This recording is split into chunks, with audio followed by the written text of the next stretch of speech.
বাৰে বাৰে সন্তান নষ্ট কৰি থাকিলে পিছত সন্তান হোৱাত অসুবিধা হ'ব নেকি? বন্ধুসকল, এই গৰ্ভৱতী হোৱাটো বা প্ৰেগনেঞ্চি হোৱাটো আমাৰ জীৱনৰ এটা গুৰুত্বপূৰ্ণ ইভেণ্ট বুলি আমি ক'ব পাৰোঁ। আৰু এই ক্ষেত্ৰত কেতিয়াবা কি হয়, আনএক্সপেক্টেডলি বা ৰং টাইমত কিছুমান মানুহ গৰ্ভৱতী হৈ যায়, যাৰ কাৰণে তেওঁলোকৰ অসুবিধা হয় আৰু যাৰ কাৰণে তেওঁলোকে এই সন্তান নষ্ট কৰিব লগা হয়। কিছুমানৰ বিবাহৰ আগতে তেওঁলোকৰ গম নোপোৱাকৈ বা নিবিচৰাকৈ তেওঁলোকে গৰ্ভৱতী হৈ যায়, বা কিছুমানৰ বিবাহৰ পিছতো তেওঁলোকে বিচৰা নাছিল বা ৰং টাইমত তেওঁলোকে গৰ্ভৱতী হৈ গ'ল, যাৰ কাৰণে তেওঁলোকে এই সন্তানটো নষ্ট কৰিব লগা হ'ল। চ' এই ক্ষেত্ৰত আজি আমি এই কথাটো আপোনালোকৰ লগত আলোচনা কৰিম যে বাৰে বাৰে যদি এগৰাকী মহিলাই সন্তান নষ্ট কৰি থাকে, নেক্সট বাৰ প্ৰেগনেঞ্চি হোৱাত তেওঁলোকৰ অসুবিধা হ'ব নেকি, বা এই ক্ষেত্ৰত আৰু কিছুমান কথা আমি জানিব লাগিব। গোটেইখিনি কথা থুলমূলকৈ আপোনালোকৰ লগত আলোচনা কৰিম। চ' বন্ধুসকল, আহক আমি এই গোটেইখিনি কথা ভালকৈ আলোচনা কৰোঁ। চ' বন্ধুসকল, মেইন কথাটো হ'ল যে যদি এগৰাকী মহিলাই বাৰে বাৰে গৰ্ভত থকা সন্তান নষ্ট কৰি থাকে, তেনেহ'লে তেওঁৰ কিন্তু বহুখিনি ৰিস্ক থাকি যায়, নেক্সট টাইম প্ৰেগনেঞ্চি নহ'বও পাৰে। চ' মেইন কথাটো হ'ল বন্ধুসকল, এই যে আমি সন্তান নষ্ট কৰোঁ, এই ক্ষেত্ৰত কি বস্তু থাকে, কি প্ৰচিডিঅ'ৰ থাকে। প্ৰথম হ'ল বন্ধুসকল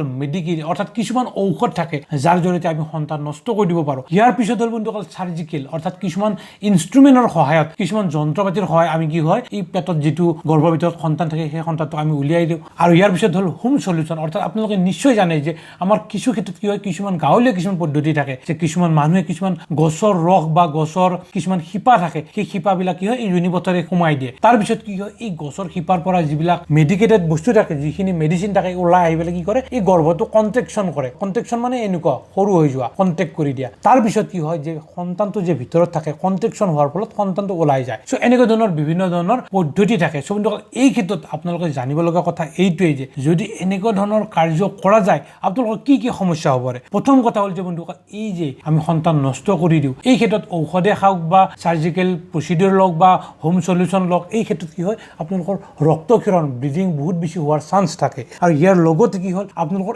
ইনকমপ্লিট হ'ব পাৰে, গোটেইখিনি বস্তু বাহিৰ নহ'বও পাৰে। এই ক্ষেত্ৰত কি হয়, নেক্সট টাইম আপোনালোকৰ ইনফেকশ্যন হোৱাৰ চান্স থাকি যায়, বা বেছিকৈ ৰক্তক্ষৰণ হ'লে আপোনালোকে এনিমিয়া, ৰক্তহীনতা সমস্যাত ভুগিব পাৰে। চ' এনেকুৱা ধৰণৰ বিভিন্ন ধৰণৰ সমস্যা আপোনালোকৰ হ'ব পাৰে। আৰু ইয়াৰ লগতে বাৰে বাৰে যেতিয়া আপোনালোকে এই কামটো কৰি থাকিব, এই গৰ্ভটোৰ ভিতৰত যিটো এটা এনভাইৰনমেণ্ট থাকে, সন্তান এটা জন্ম দিয়াৰ যিটো এটা পৰিৱেশ থাকে, সেই পৰিৱেশটো নষ্ট হৈ যায়, যাৰ কাৰণে নেক্সট টাইম সন্তান জন্ম দিয়াত মহিলাগৰাকীৰ অসুবিধা হ'বও পাৰে।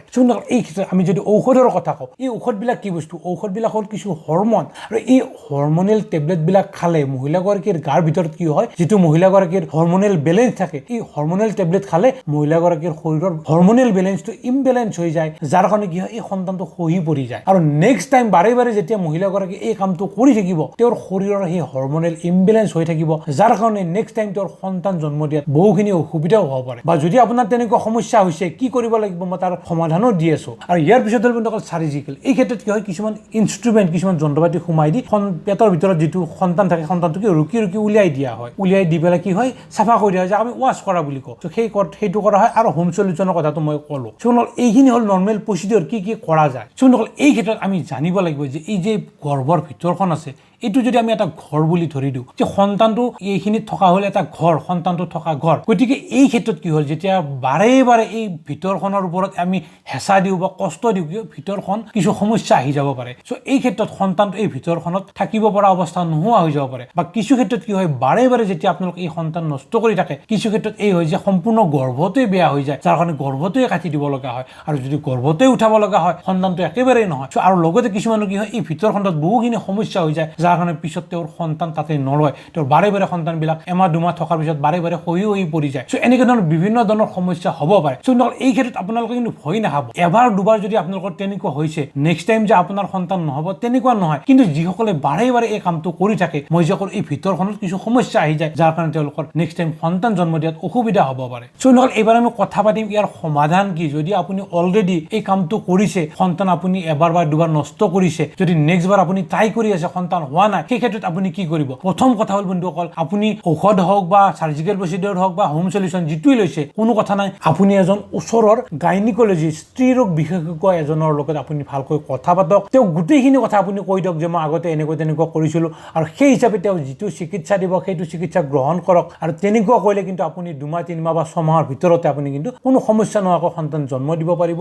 যিজন চিকিৎসক আপুনি দেখুৱাইছে, তেওঁৰ পৰা যদি আপুনি ভাল ফল পোৱা নাই, তেনেহ'লে আপুনি বেলেগ এজন চিকিৎসকৰ ওচৰলৈ ওচৰলৈ যাওক আপুনি গাইনী চিকিৎসকৰ ওচৰত যাব লাগিব স্ত্ৰী ৰোগ বিশেষজ্ঞৰ ওচৰত গৈ আপোনাৰ গোটেইখিনি কথা জনাই দিয়ক আৰু তেনেকুৱা কৰিলে কিন্তু আপোনাৰ কোনো সমস্যা নোহোৱাকৈ আপোনাৰ যিখিনি সমস্যা আছিল গোটেইখিনি সমাধান হৈ যাব সো বন্ধুসকল আজি মই যিখিনি কথা ক'লো আপোনালোকে নিশ্চয় বুজি পালে যে সন্তান বাৰে বাৰে নষ্ট কৰি থাকিলে পিছত সন্তান হোৱাৰ অসুবিধা হ'ব নে নাই গোটেইখিনি কথা আপোনালোকে নিশ্চয় বুজি পালে থেংক ইউ